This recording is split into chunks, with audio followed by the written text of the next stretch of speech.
So we are starting an entire new book today, and that book is First Kings. That's what we had. Well, we didn't really much of a group deciding. I kind of just went with it, and I felt like it was an appropriate choice, anyways, coming out of the book of Judges, because what followed the king, or I'm sorry, what followed the Judges is the time period of the kings. And I got to move this over real quick because that's going to be a problem for me. So the first verse in the book of Kings starts off with talking about David being old. But I felt like it would do us a disservice, especially for those of us who it's been a long time that we've been in the book of Samuel, to just do a quick refresher. So, the last book that we were in Judges brought us all the way to Joshua, right? So we did Genesis, we did all the information that got us up to Moses getting out of Egypt, and Joshua essentially getting them into the promised land. And then during the whole generation of Joshua, all the people did what was right in the sight of the Lord. And then after he dies and the kings and the following leaders and elders of that time pass away, the people start going after the neighbors' gods, all the neighboring kingdoms, and they do all the things that they're not supposed to do. And we see this period during the Judges where Israel would be under the rule of someone else because they were following after their practices, child sacrifice and sexual immorality, whatever it may be, and they would be punished. They would be underneath the regime until God would raise up a judge. And we know we had like Elihu, which was the guy that had the funky right arm. We also had, name a judge. Someone give me one judge. Gideon. Gideon, yes. Yeah. What about the big strong guy? Who was he? Yeah, Dr. Samson. Samson. There we go. Okay. And then we have the woman, Shelley. Who was the woman? I can't remember her name, but I know she was the woman who put the plug and pin in the guy's head. That's right. So when you go to church, and they ask you, hey, what do you get out of that Bible study? Oh, that woman put that tent spike through that guy's head. That's for sure. You're going to say, oh, gosh. No, I remember that. That's so that wasn't Deborah, although that Deborah was one of the judges. That was gosh, I can't remember her name. It was like something JL or something like that, but that was a really cool story. What was it? I think it was Jezreel, wasn't it? It could very well be. I don't remember. So we now enter a period of the kings. But the book of Kings, or First Kings and Second Kings, don't start with the first king, because First Samuel and Second Samuel essentially draw in succession from genealogy, or from directly in like a straight line on a timeline, those accounts. So I've heard people say that First and Second Kings could be Second and Third Samuel, because it's First Samuel, Second Samuel. So it's like a continuation of those books. So to bring you into First Kings, I wanted to remind you, and this is very interesting to me. I've never thought about this before. I haven't really seen a commentary on this at all, but in Samuel chapter 3, it says, verse 1, it says, now the boy Samuel ministered to the Lord before Eli, and the word of the Lord was rare in those days, and there was no widespread revelation. We go on in chapter 3, and we see Samuel speaks to the house of Israel, saying, if you return to the Lord with all your hearts and put away your foreign gods, the Asheroths, from among you, and prepare your hearts for the Lord and serve him only, he will deliver you from the hand of the Philistines. So the children of Israel put away the Baals and Asheroths and served the Lord only. We go to the very bottom. It says, and Samuel judged Israel all the days of his life. He went from year to year on a circuit to Bethel, Gilgal, and Mizpah, and judged Israel in those places. But he always returned to Ramah, for his home was there. There he judged Israel, and there he built an altar to the Lord. Very interesting to me that Samuel was actually a judge, but it's not something that we normally hear because he's not in the book of Judges. When we read 1st and 2nd Samuel, I'd never read Judges before, so I'd never seen that correlation.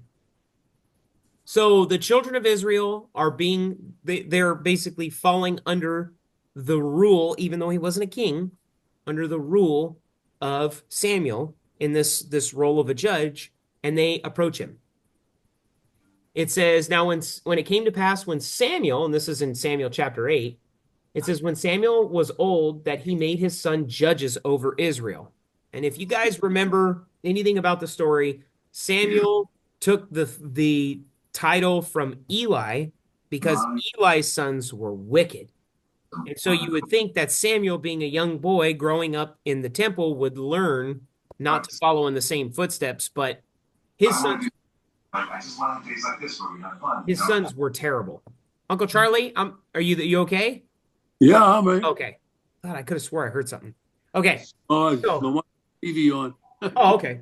So the sons of Samuel were terrible, and the people call out to have a king like how other nations have kings. And Samuel basically says, you guys have no idea what you're asking for. He's going to do this and he's going to do that, and he's going to give you taxes and he's going to take from your food and he's going to do this, and it's going to be miserable. And we'll hear right before my bolded part, it says, and you will cry out in that day because your king whom you have chosen for yourselves, and the Lord will not hear you in that day. So he's letting them know that that God is their king. It doesn't have to be a person. And we see here, nevertheless, the people refused to obey the voice of Samuel, and they said, no doubt, no, but we will have a king over us, that we also may be like all the nations, and that our king may judge us and go out before us and fight our battles. And Samuel heard all the words of the people, and he repeated them in the hearing of the Lord. So the Lord said to Samuel, heed their voice, which is very interesting. God says to Samuel, heed their voice and make them a king. And this part's really sad. And it says I didn't add the next part in. It says, heed their voice and make them a king. And Samuel said to the men of Israel, every man go to a city. So the next thing that happens is basically God says, it's not you who they have rejected, but it is I. So God is basically giving them over to this temptation, which we see happening quite frequently. That's like the eschatological judgment that fell on Solomon, right? Or not Solomon, but been saying since the car accident. They said Samson. Because Samson, forsook his gift from God. And the moment when he needed him, he called out to him and he wasn't there, and they gouged his eyes out, so on and so forth. So the people demand a king. Samuel chooses Saul, and we see that Saul reigns for 40 years. I'm certain all of you guys remember the stories about Saul, how he was a good king to start. He was a Benjamite. Interesting. Remember, we learned about the Benjamites very recently. And then we see that he decides to perform these sacrifices on his own, and Samuel tells him, for I desire obedience more than sacrifice. It's a famous verse. I love to quote it, especially to my kids. So we see that God passes on Saul and selects David. And David, we always remember David because we have David and Goliath, right? But you can't say David and Goliath without saying David and Bathsheba. We have, the Bible paints the pictures, warts and all, right? They paint the people in their highs and they paint the people in their lows. Whereas, other historical leaders will only have you paint the things that they've done that have been great. So that gets us into the first chapter. So now King David was old, advanced in years, and they put covers on him, but he could not get warm. Therefore, a servant said to him, let a young woman, a virgin, be sought for the Lord our king, and let her stand before the king, and let her care for him, and let her lie in your bosom, that the Lord the king may be warm. So they sought for a lovely young woman throughout all the territory of Israel, and found Abishag, the Shunammite, and brought her to the king. The young woman was very lovely. She cared for the king and served him, but the king did not know her.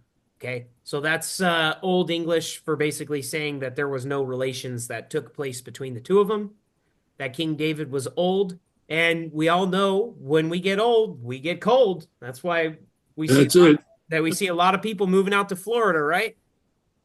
Trying to get some of that warm weather, or Arizona, or Palm Springs. Okay? So he's cold. He needs blankets. He needs to be kept warm. The people see it. They love King David, even though he's made some mistakes. And they find this young woman to be able to serve him, which is very nice, right? Let's look at the next part. Then Adonijah, the son of Haggith, exalted himself, saying, I will be king. So if you remember, Uncle Charlie, I'm going to mute you if that's all right. And it's because I think I'm picking up in my computer the TV in the background. You want me to tell my wife? It's okay. I'm gonna put a silence on here because on my screen. What happens is that the screen just lights up that someone else is trying to talk. So Okay. I at first I thought it was a question, but I think it's just the TV. Okay, so there we go. We still love you. Okay, so Adonijah was one of David's sons, but there was a promise that Solomon was supposed to take the throne. So this guy decides that he's gonna put matters into his own hands.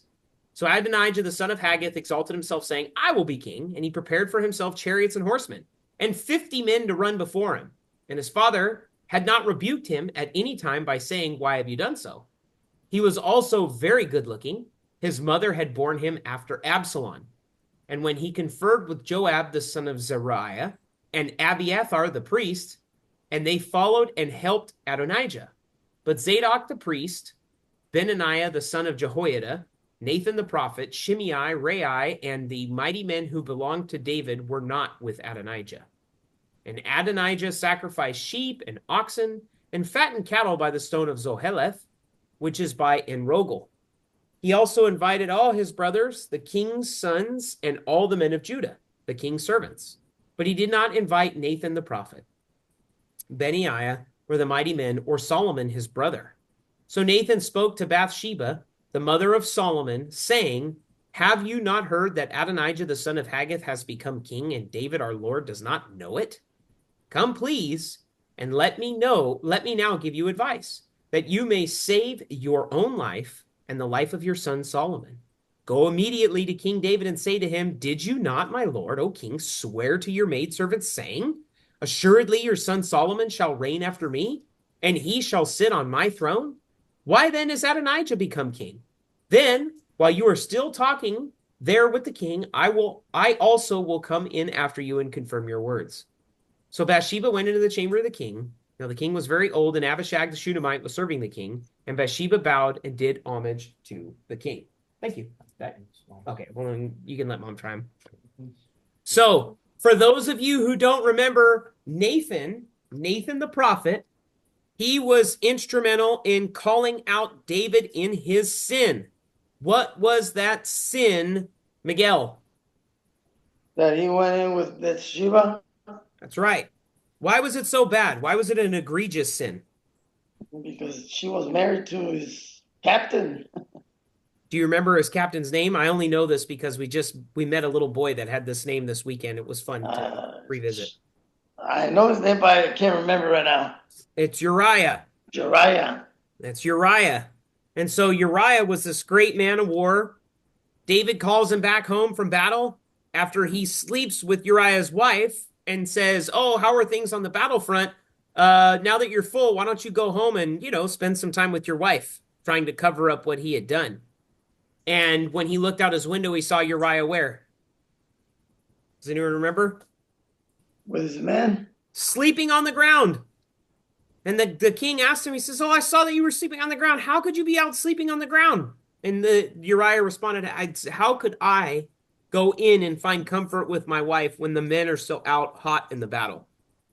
And so what does the king do? Does anyone remember? He set him up, didn't he? He gets him hammered drunk. He gets him hammered drunk so that hopefully he'll go home and, know his wife. And he does the same thing. He sleeps out in the street. And the next day, David gives the order to, I believe, Abner to go out to the hottest part of the battle, put Uriah in the front lines, and then allow Uriah, or basically call back the army and let Uriah die. And that's what he did. And Nathan called him out on it. And David repented of what he did. He prayed and prayed and prayed and prayed and hoped that the baby would live, but the baby died. And we know later on that Bathsheba became David's wife, and she gave birth to him, Solomon and Adonijah. So that's where we're at here. That's why Nathan is telling Bathsheba to go talk to David about the fact that Adonijah has taken the rights to the kingdom, so to speak, calling himself king, when it had been promised to Solomon. So let's see what David has to say. Then the king said, "What is your wish?" Now remember, he's speaking to Bathsheba. And she said to him, "My lord, you swore by my Lord your God to your maidservant, saying, assuredly Solomon your son shall reign after me, and he shall sit on my throne. So now look, Adonijah has become king, and now my lord the king, you do not know about it. He has sacrificed oxen and fatted cattle and sheep in abundance, and has invited all the sons of the king, Abiathar the priest, and Joab the commander of your army. But Solomon your servant he has not invited.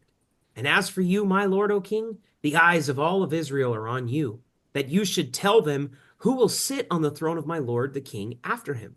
Otherwise it will happen, when my lord the king rests with his fathers, that I and my son Solomon will be counted as offenders." And just then, while she was still talking with the king, Nathan the prophet also came in. So they told the king, saying, "Here is Nathan the prophet." And when he came in before the king, he bowed down before the king with his face to the ground. And Nathan said, "My lord, my king, have you said, Adonijah shall reign after me, and he shall sit on my throne? For he has gone down today and has sacrificed oxen and fatted cattle and sheep in abundance, and has invited all the king's sons and the commanders of the army and Abiathar the priest. And look, they are eating and drinking before him, and they say, long live King Adonijah. But he has not invited me, your servant, nor Zadok the priest, nor Benaiah the son of Jehoiada, nor your servant Solomon. Has this thing been done by my lord the king? And you have not told your servant who should sit on the throne of my lord the king after him?" Then King David answered and said, "Call Bathsheba to me." So she came into the king's presence and stood before the king. And the king took an oath and said, "As the Lord lives, who has redeemed my life from every distress, just as I swore to you by the Lord God of Israel, saying, assuredly Solomon your son shall be king after me, and he shall sit on my throne in my place. So I certainly will do this day." Then Bathsheba bowed her face to the earth and paid homage to the king and said, "Let my lord King David live forever." And King David said, "Call to me Zadok the priest, Nathan the prophet, and Benaiah the son of Jehoiada." So they came before the king. The king also said to them, "Take with you the servants of your lord, and have Solomon my son ride on my own mule, and take him down to Gihon. There let Zadok the priest and Nathan the prophet anoint him king over Israel, and blow the horn and say, long live King Solomon. Then you shall come up after him, and he shall come and sit on my throne, and he shall be king in my place. For I have appointed him to be my ruler over Israel and Judah."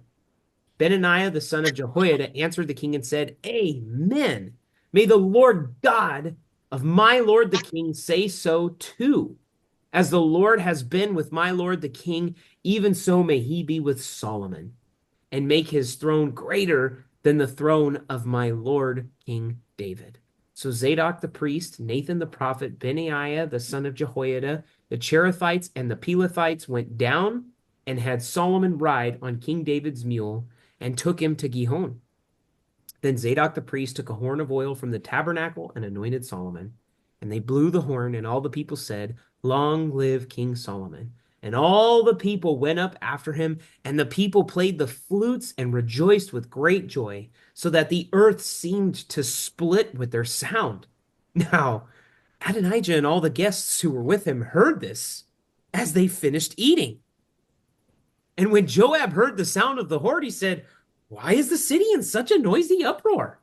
While he was still speaking, there came Jonathan, the son of Abiathar the priest. And Adonijah said to him, "Come in, for you are a prominent man and bring good news."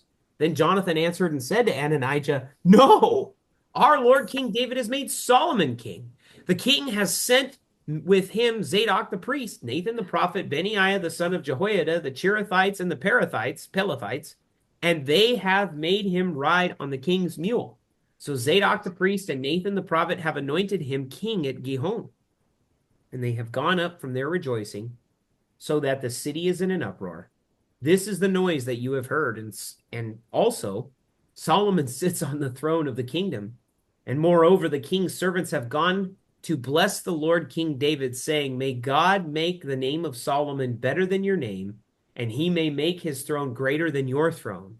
Then the king bowed himself on the bed. Also the king said thus, "Blessed be the Lord God of Israel, who has given one to sit on my throne this day while my eyes see it." So all the guests who were with Adonijah were afraid and arose, and each one went his way. Now Adonijah was afraid of Solomon. So he arose and he went and took hold of the horns of the altar. And it was told Solomon, saying, "Indeed, Adonijah is afraid of King Solomon, for look, he has taken hold of the horns of the altar, saying, 'Let King Solomon swear to me today that he will not put his servant to death with the sword.' Then Solomon said, 'If he proves himself a worthy man, not one hair of him shall fall to the earth. But if wickedness is found in him, he shall die.' So King Solomon sent them to bring him down from the altar. And he came and fell down before King Solomon. And Solomon said to him, 'Go to your house.'" So, you guys see the drama that's transpiring here? This kid, Adonijah, basically, "Hey, I'm going to take the kingdom. I'm a good-looking guy.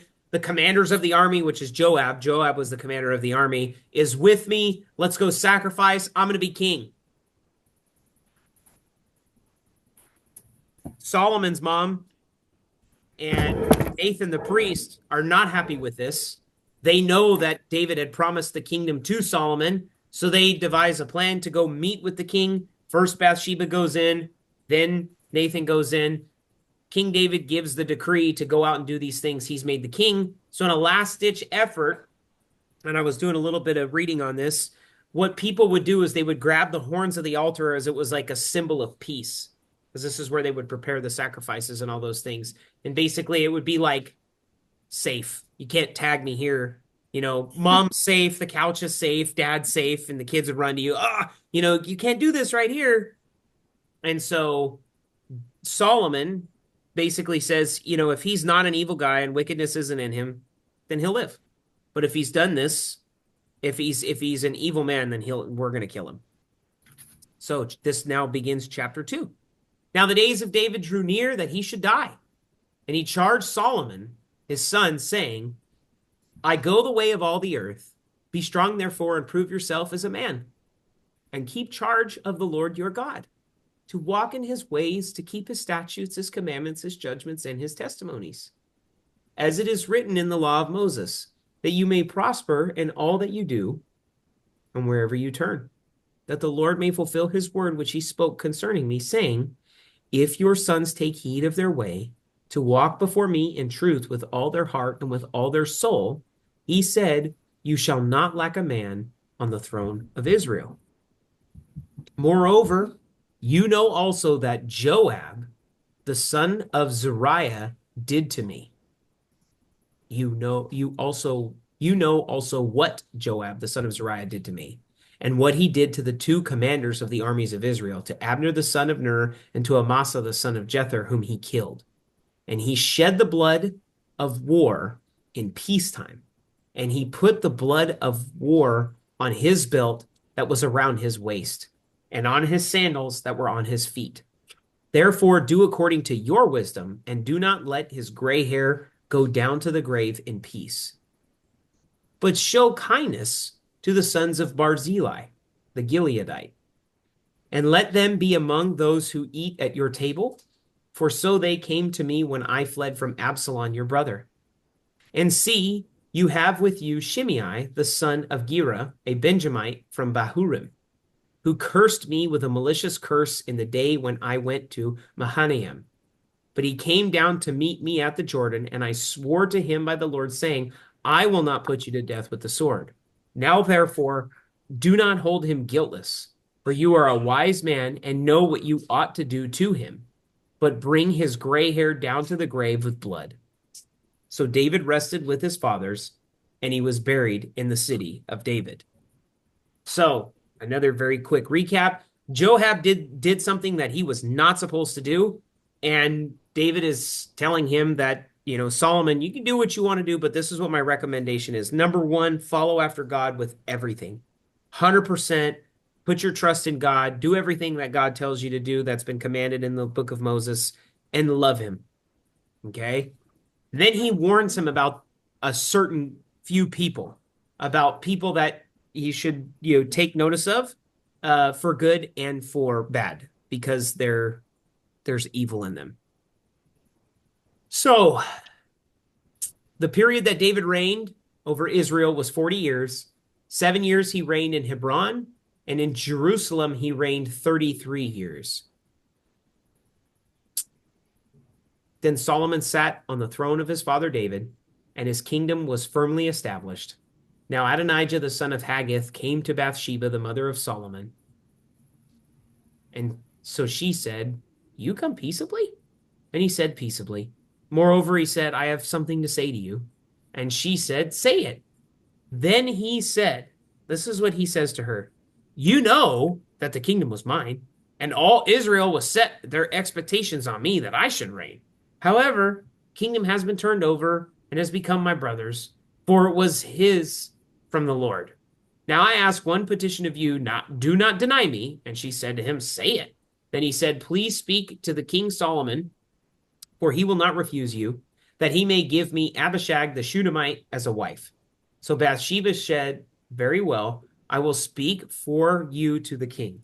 Bathsheba therefore went to King Solomon to speak to him for Adonijah. And the king rose up to meet her and bowed down to her and sat down on his throne and had a throne set for the king's mother. So she sat at his right hand. Then she said, I desire one small petition of you. Do not refuse me. And the king said to her, Ask it, my mother, for I will not refuse you. So she said, Let Abishag, the Shunammite, be given to Adonijah your brother as wife.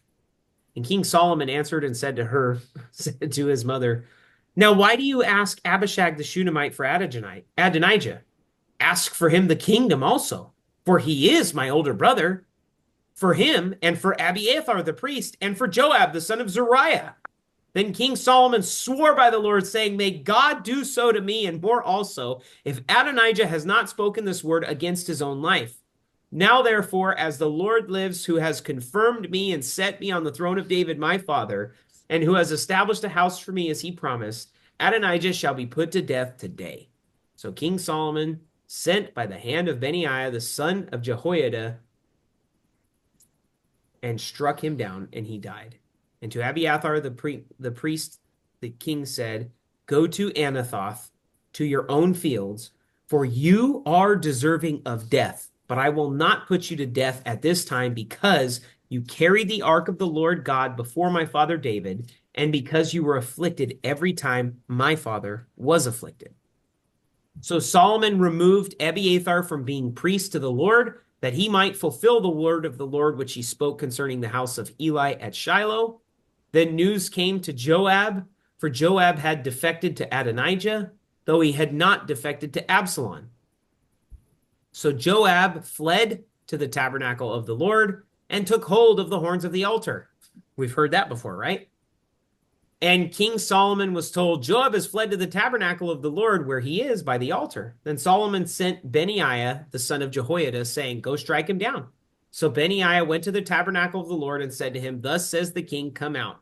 And he said, No, but I will die here. And Benaiah brought back word to the king, saying, Thus says Joab, and thus he answered me. Then the king said to him, Do as he has said, and strike him down and bury him, that you may take away from me and from the house of my father the innocent blood which Joab shed. So the Lord will return his blood on his head, because he struck down 2 men more righteous and better than he, and killed them with the sword, Abner the son of Ner, the commander of the army of Israel, and Amasa the son of Jether, the commander of the army of Judah. Though my father David did not know it. Their blood shall therefore return upon their head of Joab, and upon the head of his descendants forever. But upon David and his descendants, upon his house and his throne, there shall be peace forever from the Lord. So Benaiah and the son of Jehoiada went up and struck and killed him, and he was buried in his own house in the wilderness. The king put Benaiah the son of Jehoiada in his place over the army. And the king put Zadok the priest in the place of Abiathar. You okay, Landon?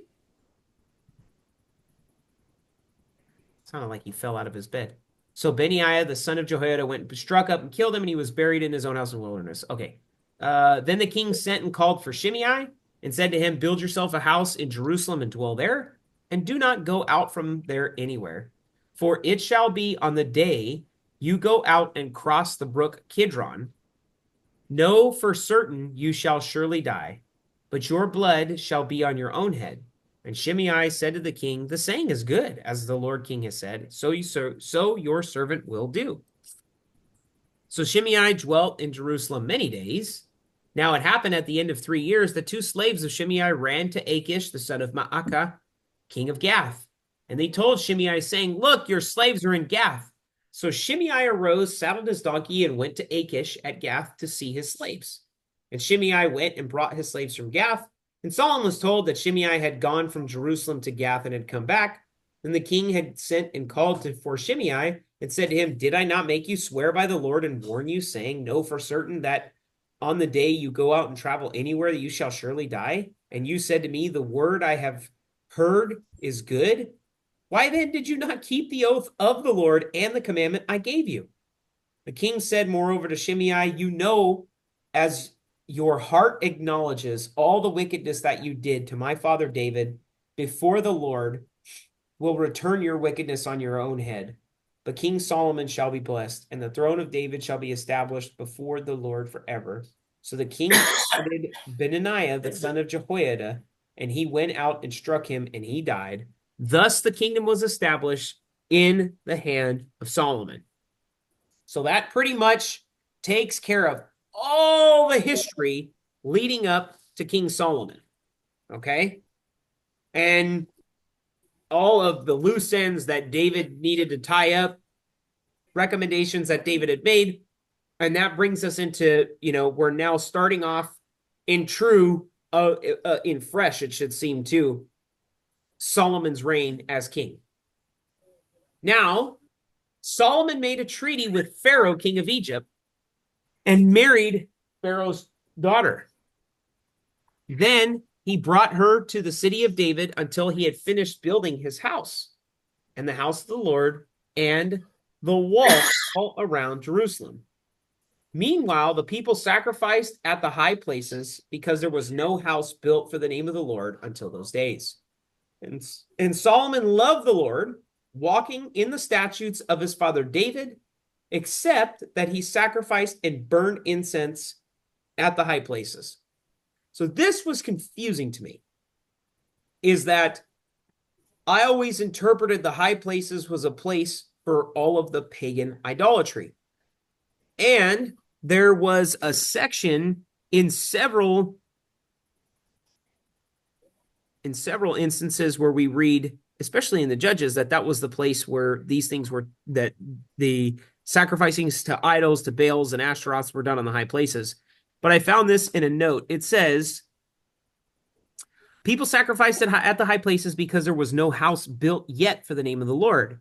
At this time, altars were allowed in Israel and at various high places, as long as those altars were unto the Lord and not corrupted by idolatry, as commanded in Deuteronomy 16:21. Then it says, when the temple was built, sacrifice was then centralized at the temple. The other part of this, it says, Solomon loved the Lord, except that he sacrificed and burned incense. It says, there is a good and a bad in this sense assessment of Solomon. The good is that generally he walked in the statutes of his father David, but we see this bad word, which is the except. So we would assume that except as in indifference to his father. But I read this comment that I had to share with you guys. It says, because we'll read in the next slide about how he makes a lot of sacrifices, but it says, now the king went to Gibeon. Solomon made these special sacrifices at Gibeon because that was the great high place. What made it different was that the tabernacle was there. And even though the Ark of the Covenant was in Jerusalem. So this high place that Solomon's going to is where the tabernacle is. And you guys remember what the tabernacle was during the time of Moses, correct? Yes. Okay. And what was the purpose of the tabernacle during the time of Moses, Miguel? That's where they met. Moses met with God. That's correct. So it was the meeting place with God. So we actually learn that, I mean, the way that it sounds like to me is that, everything okay? What it sounds like to me is that Solomon may actually have been doing a good thing. I don't know why it says except there. Maybe David didn't do sacrifices at all on these high places. I'm not sure, but it says something that there's difference. It's a good thing for me to look into. But let's go ahead and get into chapter 3 a little bit further. Now the king went up to Gibeon to sacrifice there, for that was the great high place. So what does he do? He offers 1,000 burnt offerings on that altar. At Gibeon, the Lord appeared to Solomon in a dream by night. And God said, ask, what shall I give you? Okay. I'm going to do an independent study here. Michelle, if God asks you for anything that you want in this world, what would it be? That's what your request would be? Okay. What's your request, Shelly, Mike? If God could give you, it's like a one wish deal. If you could ask for anything from God, what would it be? Wow, that's an open.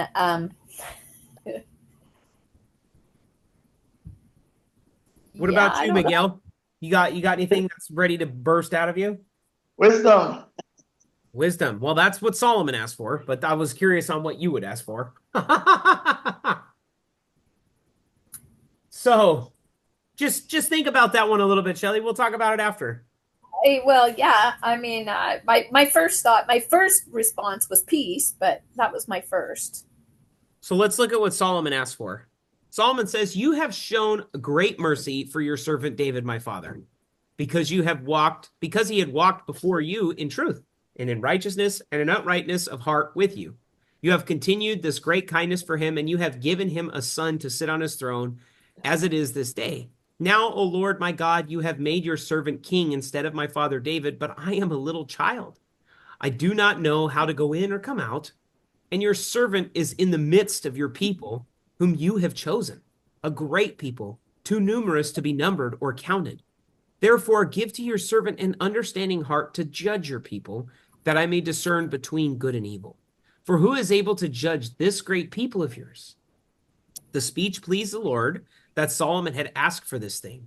Then God said to him, because you have asked this thing, and not have asked for long life for yourself, nor have asked for riches for yourself, nor have asked the life of your enemies, but you have asked for yourself understanding to discern justice, behold, I have done according to your words. See, I have given you a wise and understanding heart, so that there has not been anyone like you before you, nor shall any like you arise after you. And I have also given you what you have not asked, both riches and honor, so that there shall not be anyone like you among the kings all your days. So if you walk in my ways to keep my statutes and my commandments as your father David walked, then I will lengthen your days. Then Solomon awoke, and indeed it had been a dream. And he came to Jerusalem and stood before the ark of the covenant of the Lord, offered up burnt offerings, offered peace offerings, and made a feast for all his servants. So I really like that. If you ever hear the question, and we hear it frequently in like Bible trivia, is who's the smartest man to ever live? It's guaranteed that it's Solomon, because of the way that it's written. There has never been anyone as smart as you, or will there be anyone ever. Speaking yet future. So nothing in the past, nothing in the future that will be equivalent with his understanding. We also know that Solomon's temple was something magnificent to look at. And we know that from when it was destroyed, that when the people came back and they saw what it had become, they were devastated because they remembered how big it was. We've talked about that in great details, but Solomon's temple was extravagant, and it was basically, what he had built to be the house for God, where God was very content with the tabernacle. So, moving on. This is the first time where we see that Solomon's utilizing this wisdom of his, and you've probably heard this before, but this is the very first instance of it. So, now 2 women who were harlots came to the king and stood before him. And one woman said, "Oh, my lord, this woman and I dwell in the same house, and I gave birth while she was in the house.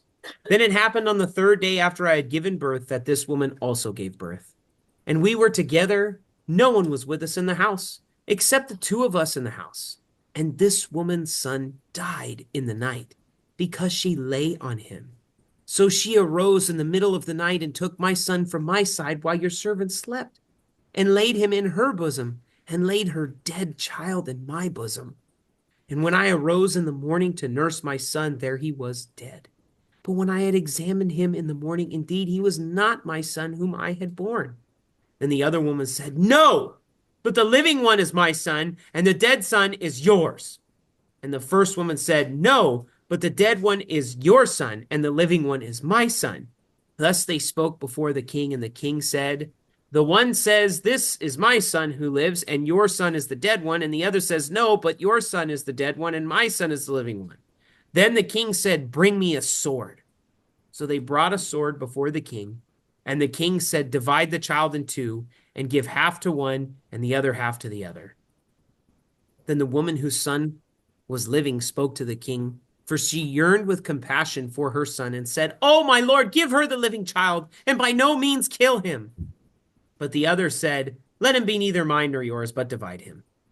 So the king answered and said, 'Give the first woman the living child, and by no means kill him. She is the mother.' And all Israel heard the judgment which the king had rendered, and they feared the king, for they saw that the wisdom of God was in him to administer justice." So, there's not really much explaining that I have to do here. We have 2 women that gave birth around the same time, and one accidentally falls asleep on top of her child and it dies. She sees that and doesn't want to be without a son, so swaps her child with the other woman next to her. And, here the story plays out. What Solomon did was he devised a scenario in which he could determine whose child the baby really was. And all of Israel saw this and saw that he had the wisdom of God in him, and that he was very just in the fact that he didn't kill the child. And this is the first instance where we see King Solomon passing forth a judgment of some sort.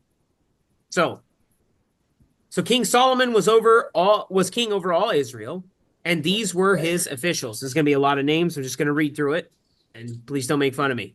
So, Azariah, the son of Zadok, the priest, Elihoreph and Ahijah, the sons of Shisha, scribes, Jehoshaphat, the son of Ahilud, the recorder, Benaniah, the son of Jehoiada, over the army, Zadok and Abiathar, the priests, Azariah, the son of Nathan, over the officers, Zabud, the son of Nathan, a priest and the king's friend, Ahishar,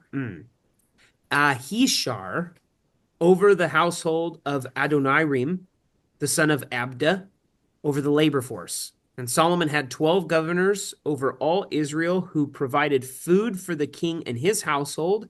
Each one made provision for 1 month of the year. These are their names: Ben-Hur in the mountains of Ephraim, Ben-Decker in Machaz Sha'alblim, Beth-Shemesh, and Elon Beth-Hananan, Ben-Hesed in Arubaboth. To him belonged Sukkah and the land of the son of Ahilud in Ta'anak, Megiddo. and all Beth Shean, which is beside Zaratan below Jezreel, from Beth Shean and to Abel Meholah, as far as the other side of Jokneam. Ben Geber in Ramoth Gilead, to him belong the towns of Jair, the sons of Manasseh. In Gilead, to him also belong the region of Argob in Bashan. 60 large cities with walls and bronze gates. Ahinadab, the son of Edo, in Mahanaim. Ahimaaz in Naphtali. He also took Besemath, the daughter of Solomon, as wife. Benai, the son of Hushai, and Asher and Aloth. Jehoshaphat, the son of Peruhah, and Issachar. Shimei, the son of Elah, in Benjamin. Geber, the son of Uri, in the land of Gilead, and in the country of the Sihon king of the Amorites. And Og, the king of Bashan, he was the only governor who was in the land. Judah and Israel were as numerous as the sand of the sea in multitude, eating and drinking and rejoicing. So Solomon reigned over all kingdoms from the river to the land of the Philistines as far as the border of Egypt. They brought tribute and served Solomon all the days of his life. Now Solomon's provision for one day was 30 cores of fine flour, 60 cores of meal, 10 fatted oxen, 12 oxen from the pastures, and 100 sheep, besides deer, gazelles, rosebucks, and fatted owl. For he had dominion over all the region of the side of the river of Tip-Hasash, even to Gaza, namely over all the kings on the side of the river, and he had peace on every side all around him, and Judah and Israel dwelt safely, each man under his vine and his fig tree, from Dan as far as Beersheba. What does that mean, Michelle? From Dan to Beersheba. From one side to the other. That's right. Good job, babe. Solomon had 40,000 stalls of horses for his chariots and 12,000 horsemen. And these governors, each man in his month, provided food for King Solomon, all who came to King Solomon's table. There was no lack in their supply. They also brought barley and straw to the proper place for the horses and steeds, each man according to his charge. And God gave Solomon wisdom and exceedingly great understanding and largeness of heart like the sand of the seashore. Thus Solomon's wisdom excelled the wisdom of all the men of the east and all the wisdom of Egypt, for he was wiser than all men. Then Ethan the Ezrahite and Heman, Shachlal, and Darda, the sons of Mahal, and his fame was in all the surrounding nations. He spoke 3,000 proverbs, and his songs were 1,005. He also spoke of trees, from the cedar tree of Lebanon even to the hyssop that springs out of the wall. He spoke also of animals, of birds, of creeping things, and of fish. And men of all nations from all the kings of the earth who had heard of his wisdom came to hear the wisdom of Solomon. Now Hiram, king of Tyre, sent his servants to Solomon, because he heard that they had anointed him king in place of his father. For Hiram had always loved David. Then Solomon sent to Hiram, saying, You know how my father David could not build a house for the name of the Lord his God because of the wars which were fought against him on every side, until the Lord put his foes under the soles of their feet. But now the Lord my God has given me rest on every side. There is neither adversary nor evil occurrence. And behold, I propose to build a house for the name of the Lord my God, as the Lord spoke to my father David, saying, Your son, whom I will set on your throne in your place, he shall build the house for my name. Now, therefore, command that they cut down cedars for me from Lebanon, and my servants will be with your servants. And I will pay your wages for your servants according to whatever you say, for you know there is none among us who has skill to cut timber like the Sidonians. So it was when Hiram heard the words of Solomon that he rejoiced greatly and said, Blessed be the Lord this day, for he has given David a wise son over this great people. Then Hiram sent to Solomon, saying, I have considered the message which you sent me, and I will do all you desire concerning the cedar and cypress logs. My servants shall bring them down from Lebanon to the sea. I will float them in rafts by the sea to the place you indicated to me, and I will have them broken apart there. Then you can take them away, and you shall fulfill my desire by giving food for my household.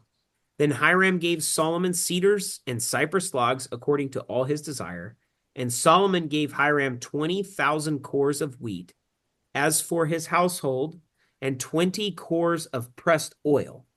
Thus Solomon gave to Hiram year by year. So the Lord gave Solomon wisdom, as he had promised him, and there was peace between Hiram and Solomon, and the two of them made a treaty together.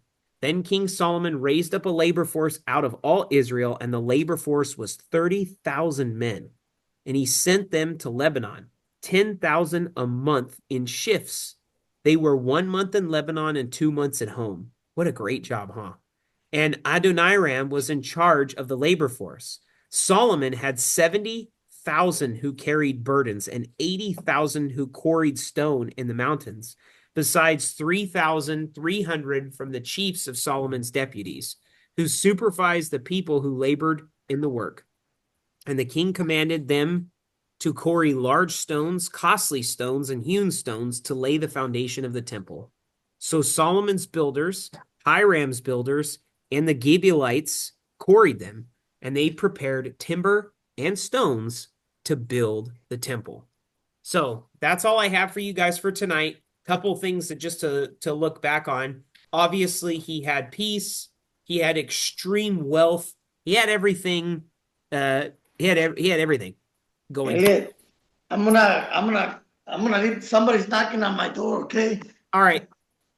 Bye.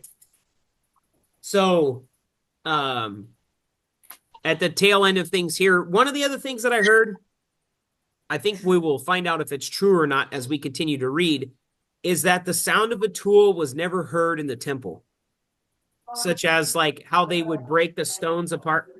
Did you want to teach this lesson? No? Okay, well then pipe down over there. Sheesh. I don't know if you guys could hear him yell no. That was funny.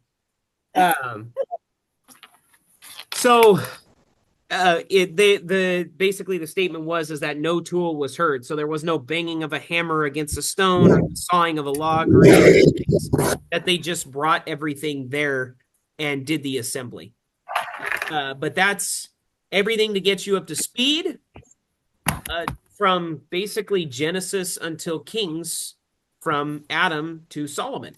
And that is where we will continue for next week. Is there any questions about the first 5 chapters on 1 Kings?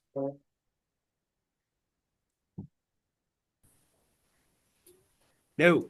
All right. On that note, I am going to shut us down with prayer. You sure can.